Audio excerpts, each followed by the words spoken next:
Vietnam has called out China. China's response clearly dismissive. This is an attempt for China to woo Vietnam back. They've even called this disgraceful anti-China propaganda. This caused the local industries to be dependent on Chinese.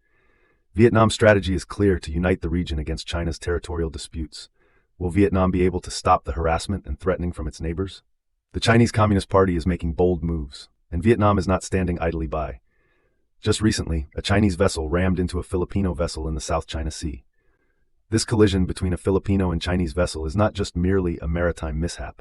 It's a blatant display of Chinese aggressive tactics in the South China Sea. The Filipino vessel was operating its own sovereign territory and was rammed by the Chinese vessel. This can be only seen as Chinese intimidation. So what does this mean to Vietnam? It means everything to Vietnam, and it shows the Chinese aggressive nature and growing aggressiveness in the South China Sea. This shows Chinese aggression and intimidation and threatens the entire region. So this kind of behavior from China is not new, but it's becoming increasingly bold and dangerous. But Vietnam is not taking it lying down. Vietnam is silently planning a strategic pushback against China's advances through territorial disputes and economic threats. Vietnam is fighting back against its powerful neighbor. So today we are uncovering the aggressive developments in Vietnam, the far-reaching implications, and how Vietnam is standing up to China's dominance. This is a story you definitely don't want to miss, so let's get started. So the CCP has its sights on Vietnam as it continues to expand its dominance. Just a few weeks ago, in a bold move, China silently annexed the northeast corner of the Gulf of Tonkin. This new area is in between Vietnam and China's Hainan Island, a hotbed of tension. This new coastline does not only ruffle feathers, but redraws the map threatening Vietnam. China justifies this annexation based on the UN Convention on the Laws of the Seas, claiming it allows for simplification of the complex boundaries. But Vietnam is really not buying it. Vietnam's ministry is requesting China to respect the 2000 demarcation agreement and international law. China's response? Clearly dismissive, asserting its legitimate right to the Gulf of Tonkin. This isn't the first time that Vietnam has called out China. Earlier this year, Vietnam denounced China for its claim to the Paracel Archipelago, which dates back to 1974. Better late than never, right? This historical grudge echoes as Vietnam takes a stand today. But Vietnam is not only having verbal sparring, it's actually forging strategic alliances. For example, Vietnam and the US signed the Comprehensive Strategic Partnership Agreement. Also, Vietnam and Japan also have comprehensive strategic partnerships. Vietnam and Indonesia are cooperating on defense. Vietnam and the Philippines have created a South China Sea security. These agreements are uniting countries that are against China to help protect Vietnam and the region as a whole. The Philippines is being extremely vocal every time a Chinese vessel attacks a Filipino vessel, or even uses their water guns against the vessels. Moreover, the Filipinos are using a bullhorn to blast the bad behavior of the Chinese. I think that Vietnam is taking a stance similar to the Philippines by showcasing to the world the Chinese bad behavior. In late 2023, Vietnamese leaders met with Xi Jinping and signed over 36 agreements. This is an attempt for China to woo Vietnam back through economic incentives, like the imports of durians. But Vietnam is no fool and has a long and strong memory, dating back to the 1979 Chinese invasion and the 1988 clashes over the Spratly Islands. Vietnam remembers this vividly. In 2014, China set up oil rigs in Vietnam territory. In 2019, China aggressively attacked Vietnam oil rigs in its economic zone. In 2023, there was a standoff between Chinese and Vietnamese vessels over the disputed areas. Vietnam is no longer going to stay quiet, but it's also not fighting China alone. And don't be mistaken, this is a consistent pattern of aggressive behavior.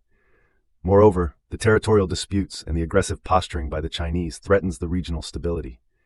Vietnam's responses to these incidents demonstrates a strategic shift towards more assertiveness and regional cooperation. Truth. So it only takes you 1 second to click and subscribe to our channel.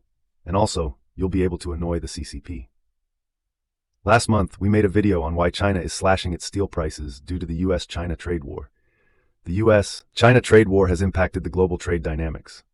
China, facing tariffs and a shrinking domestic market, has flooded the global market with cheap steel. Steel in order to maintain its output and also its employment levels. This strategic move aims to destabilize the other countries such as Vietnam and Southeast Asia that rely on steel for the infrastructure projects. While cheap steel may look like an advantage in the short term, in the long term, dependency on Chinese steel will impact Vietnam's infrastructure projects due to the construction timelines, potential increases in the price, and other fluctuation variables as well, thus causing economic instability in Vietnam. Moreover, Chinese companies setting operations in Vietnam for their steel production will limit the job opportunities for the Vietnamese, and the knowledge as well, while they are producing a cheaper steel inside of Vietnam. This practice does not contribute to the sustainable development of Vietnam's economy. Additionally, Vietnam faces anti-dumping measures. When it re-exports these products to other countries, these measures are implemented to protect the local industries. However, it would impact the Vietnamese exporters. With the influx of Chinese companies into Vietnam and setting up operations, it will reduce the potential benefits to local businesses and Tep Tuol Bet. For example, in 2019, the U.S. imposed heavy tariffs on Chinese steel, and China responded by decreasing the prices and increasing production by selling to neighboring countries. This caused the local industries to be dependent on Chinese steel. But Vietnam is fighting this trend by strengthening its local production capabilities and also finding other trading partners, thus further isolating China in the region. These actions show a calculated step for Vietnam to reduce its economic reliance on China and building stronger relationships with other countries. This multifaceted approach includes ramping up local production and building stronger ties with Japan and India, who are also weary about China's practices. Vietnam's strategy is clear: to unite the region against China's territorial disputes and economic influence.